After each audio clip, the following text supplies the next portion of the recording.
Iran के आसमान में पानी की जगह जहर की भी बारिश हो रही है। ईरान की जमीन पानी से नहीं बल्कि काले तेल से भीग रही है और ऐसा हो रहा है तेल डिपो में लगी आग की वजह से। इजरायल और अमेरिका के हमले के बाद ईरान के कई तेल डिपो भीषण आग से धधक उठे और पूरा आसमान धुएं के गुबार से भर गया। देखिए।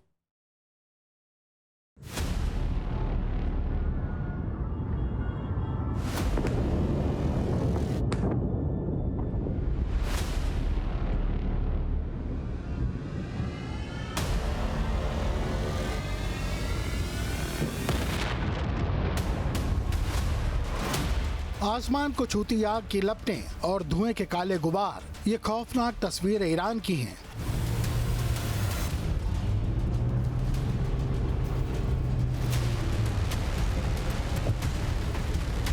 ये तस्वीरें किसी फिल्म की नहीं बल्कि ईरान की हकीकत है। इजराइल ने ईरान के तेल डिपो पर हमला किया तो पूरा इलाका आग का दरिया बन गया।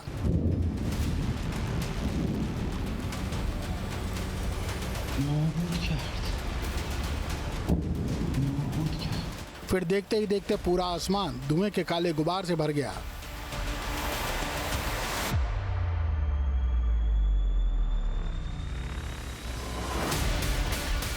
ये तेहरान की सड़कें हैं। पहली नजर में ऐसा लगता है जैसे किसी ने शहर पर स्याही छिड़क दी हो।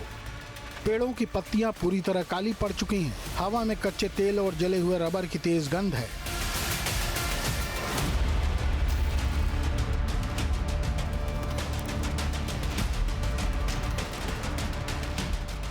गाड़ियों के शीशे पर काली काली बारिश की बूंदें जमी हैं, लेकिन ये पानी की बारिश नहीं, ये वो जहर है जो आसमान से बारिश बनकर गिरा है।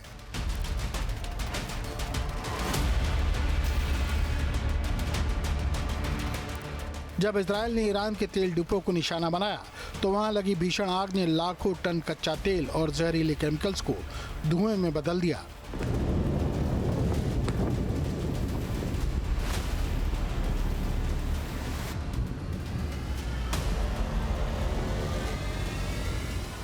तेहरान के लोग सहम गए। सुबह सूरज तो निकला लेकिन रोशनी गायब थी।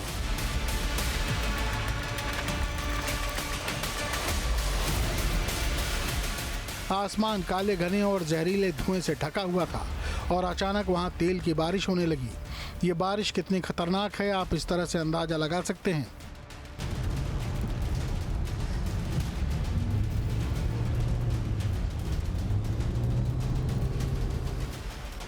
इस बारिश में सल्फर है, नाइट्रोजन ऑक्साइड है और हाइड्रोकार्बन के खतरनाक अंश थे। ये बारिश इतनी एसिडिक है कि इससे त्वचा जल जाती है। अगर बारिश की एक बूंद स्किन पर पड़ जाए तो वो स्किन सड़ जाती है। डॉक्टरों के मुताबिक ये बारिश सिर्फ स्किन को ही नहीं जला रही बल्कि सांस के जरिए फेफड़ों में पहुंचकर जानलेवा साबित हो रही है।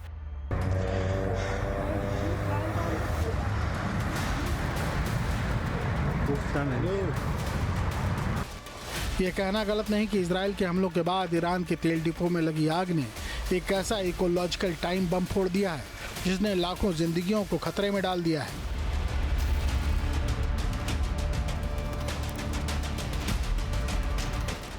विज्ञान की भाषा में इसे ऑयल सैचुरेटेड क्लाउड्स कहते हैं, यानी ऐसे बादल जो पानी से नहीं बल्कि जले हुए तेल के कणों और कार्बन से लदे हुए हों।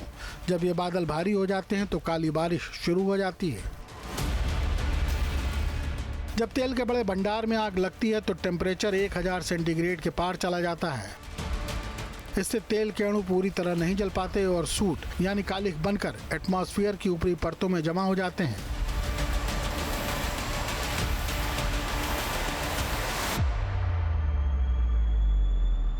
ये कण नमी के साथ मिलकर गाढ़े चिपचिपे लिक्विड में बदल जाते हैं जो न केवल इंसानों के लिए बल्कि मिट्टी और जल स्रोतों के लिए भी स्लो पॉइजन है। इससे आने वाले कई सालों तक फसलें बर्बाद हो सकती हैं।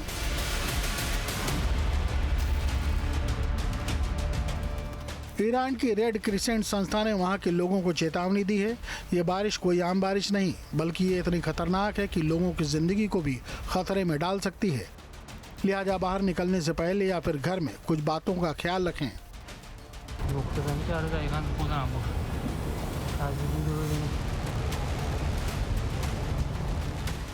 घर से बाहर न निकलें और अपने घरों की एयर कंडीशनर भी बंद रखें।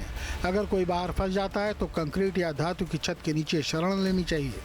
बारिश के संपर्क में आने वाले लोग तुरंत बहते ठंडे पानी से त्वचा को धोएं, भीगे हुए कपड़े तुरंत बदल लें। हवा में मौजूद जहरीले कणों और धुएं से बचाव के लिए N95 जैसे फिल्टर मास्क पहनें। इस काली बारिश ने युद्ध के एक नए और डरावने पहलू को उजागर किया है। अमेरिका और इजराइल का दावा है कि उन्होंने ईरान की कमर तोड़ने के लिए उसके आर्थिक ठिकानों को निशाना बनाया है, लेकिन इस हमले की कीमत वहां की बेगुनाह जनता चुका रही है।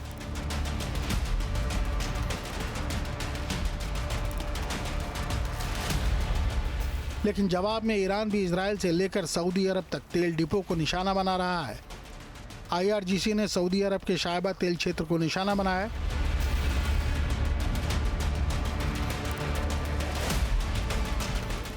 इजराइल के भी कई तेल डिपो में आग लगी है, यानी जो हाल ईरान का हो रहा है वो जल्द ही दूसरे देशों में भी दिख सकता है।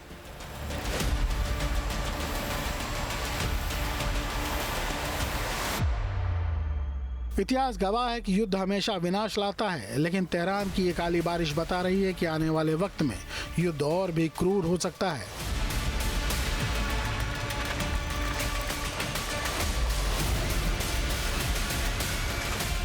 मिसाइलें तो चलेंगी ही, लेकिन मिडिल ईस्ट के तेल के कुएं अगर जलने लगे तो इसका खामियाजा पूरी दुनिया को उठाना पड़ सकता है।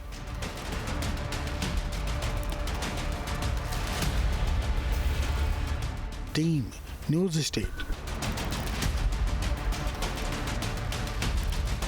आपके मोबाइल पर तुरंत आएगी ब्रेकिंग न्यूज। स्क्रीन पर सबसे पहले दिखेगी बड़ी खबर। देश दुनिया की हर खबर एक जगह। अब आपके मोबाइल पर तुरंत फटाफट इंस्टॉल कीजिए न्यूज़ नेशन ऐप और रखिए खुद को अपडेट।